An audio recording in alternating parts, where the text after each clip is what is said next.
Salut à tous, c'est Meline et aujourd'hui on se retrouve pour une nouvelle vidéo. Je vous ai demandé dans ma dernière vidéo de me poser des questions dans les commentaires et c'est ce que vous avez fait, du coup je vais y répondre. C'est parti! Alors je vais le faire sous 3 parties. D'abord je vais répondre aux questions personnelles, ensuite aux questions qui concernent mon YouTube et ensuite aux questions qui concernent la journée avec Valentin.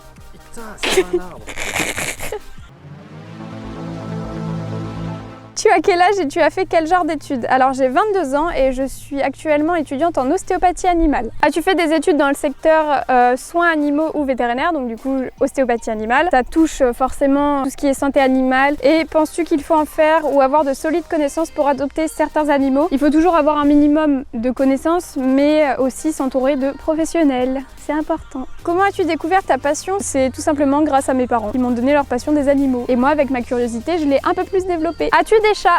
Non, j'ai que des chiens, mais j'aimerais bien avoir des chats. Et il y a bientôt des vidéos avec des chats qui vont sortir. Parle-nous de ton école d'ostéopathie animale. C'est hyper intéressant et agréable pour nos toutous. Donc déjà, l'ostéopathie, c'est pas que pour les toutous, mais aussi les chevaux et tous les autres animaux en fait. Et si vous voulez, je pourrais vous en faire une vidéo, tout simplement. Vous avez juste à me dire dans les commentaires. Penses-tu te lancer sur YouTube ou veux-tu garder un travail à côté? Pour moi, l'ostéopathie animale, c'est le travail passion, donc je compte en faire mon premier métier. Après, si je peux continuer YouTube jusqu'à la fin de ma vie, je le fais. Oh maintenant c'est mon tour, ok? Moi aussi j'ai des trucs à dire là. Quel est ton animal préféré? Mon animal préféré c'est le chien. Quel est ton premier animal que tu as eu? C'est un chien, un lhasa apso qui s'appelait Dempsey. Quels sont les animaux que tu n'apprécies pas trop? Je vous avoue que j'ai peur des araignées. Qui est là grâce à votre gars? Nous. Quels sont les animaux que tu as? Est-ce que ça vous intéresse que j'en fasse une vidéo où je présente tout le monde? Es-tu réellement mannequin? C'est vrai que j'étais dans une agence de mannequinat à Paris et je continue maintenant les photos en tant que modèle, mais juste pour le plaisir. Mais lui aussi, il est autant modèle que moi. Comment t'es venue l'idée de commencer sur YouTube, même si c'est que le début encore pour toi? Alors, je me posais vraiment beaucoup de questions sur mes chiens, donc tout ce qui était opération, santé animale, enfin tout ce qui touchait à mes chiens en fait, et aussi aux autres espèces et aux autres races. Et donc, il fallait absolument que je trouve des réponses à ces questions, donc j'ai demandé à des professionnels, et du coup j'ai trouvé les réponses que je voulais, tout simplement, et j'ai décidé de les partager parce que je me suis dit, si moi je me pose des questions, je pense que beaucoup d'autres personnes se posent des questions aussi. Et en même temps, forcément, j'adore partager ma passion des animaux. Il faut aimer les animaux, voilà. Donc tout ce que j'apprends, je vous partage. J'apprends, je vous le partage. J'apprends, je vous le partage. Tous ensemble, je partage. Je vous partage. Pourquoi filmes-tu toujours à l'extérieur? Je trouve ça super. Et comptes-tu changer de pseudo? Alors déjà, changer de pseudo, non, parce que c'est mon prénom, donc je vais pas changer de prénom. Et je ne compte pas changer de pseudo. Et pourquoi filmes-tu toujours à l'extérieur? Parce que je trouve ça beaucoup plus beau. Et je sais pas, je me sens beaucoup plus à l'aise d'être à l'extérieur que d'être enfermée dans une pièce. Et je trouve que ça me correspond mieux. J'adore ta vidéo, j'adore les animaux et je trouve ça beaucoup trop intéressant. Merci. Et moi je voulais te demander pour ta FAQ si tu pouvais faire des vidéos avec des animaux sauvages parce que ce serait très intéressant. Oui, voilà. Prochaine question. Non, je rigole. Ce serait vraiment avec un très grand plaisir de faire des vidéos sur des animaux sauvages, voilà. Mais je travaille pour. As-tu des grands projets en tête pour ta chaîne? Sinon, bravo, continue, tu es top. Encore merci. Alors des grands projets, pour moi c'est pas des grands projets en fait, c'est juste des vidéos qui me tiennent plus ou moins à cœur et qui touchent plus ou moins à des sujets importants pour moi en fait. Attends, il y a trop de vent là. Eh, tu veux te battre? Ah vas-y viens, viens, je peux mais viens. Ah tu me saoules, tu m'as vénère, c'est bon. Alors salut, penses-tu te diversifier davantage dans les contenus que tu proposes? Alors je compte totalement me diversifier. Mon but c'est de partager en fait ma passion des animaux et de vous faire apprendre tout ce que je sais et tout ce que je peux apprendre aussi dans le futur.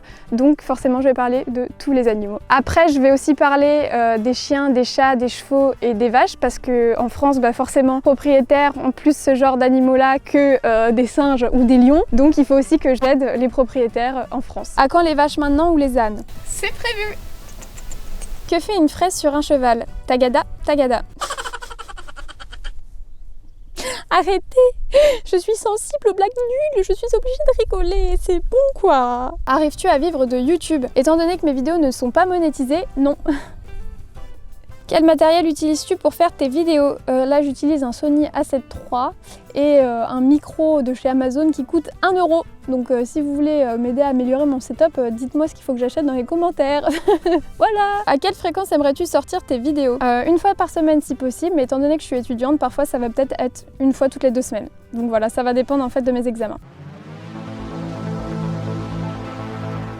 Alors, comment c'était de rencontrer Valentin? C'était vraiment une super journée, on s'est bien amusé. Il est super gentil en plus et super drôle. Et même l'équipe en fait avec laquelle il est venu, c'était pépite. Est-ce que tu regardais les vidéos de Vodka avant qu'il vienne te voir? Bah oui, totalement. Est-ce que les conseils de Vodka t'ont aidé sur YouTube et comment as-tu réagi franchement à ces remarques? Bah clairement, enfin vous voyez la différence entre mes vidéos d'avant et mes vidéos de maintenant, ça n'a plus rien à voir. Enfin elles sont mieux. Même moi en fait je m'amuse plus au niveau du montage, j'ai rajouté plein de trucs dynamiques, etc. C'est devenu un jeu pour moi donc voilà. Et comment as-tu réagi franchement à ces remarques? Bah j'ai bien réagi, c'était des remarques constructives et je sais qu'il était là pour m'aider. Il était très bienveillant envers nous d'ailleurs. Donc oui, j'ai très bien réagi à ces remarques. T'as payé combien Vodka? Bah en fait c'est lui qui m'a payé. Voilà, je suis tellement extraordinaire que... Est-ce que ce n'est pas un peu difficile de gérer une prise autant rapide d'abonnés? Je vous le cache pas que la première heure, j'ai eu beaucoup d'abonnés d'un coup et je suis montée en pression directe. J'ai commencé à paniquer un petit peu. Et après, au final, je me suis dit, bah, je vais pas changer en fait pendant les vidéos. Bah, je suis toujours moi. Enfin, je sais pas, je fais ça pour mon plaisir. Pour moi, c'est important de faire des vidéos. Donc, au final, ça va. Et voilà, merci à tous d'avoir regardé la vidéo. J'ai pas répondu à certaines questions parce que je compte faire des FAQ un peu plus spécialisés comme FAQ cheval, FAQ mon école et FAQ chien. Donc ça, j'y répondrai encore dans une autre vidéo. Donc voilà, merci à tous d'avoir regardé et des bisous. Oh merde, putain, on a oublié de répondre à une question. Bon, je la fais maintenant. Alors, ta réaction quand t'as eu les 10K?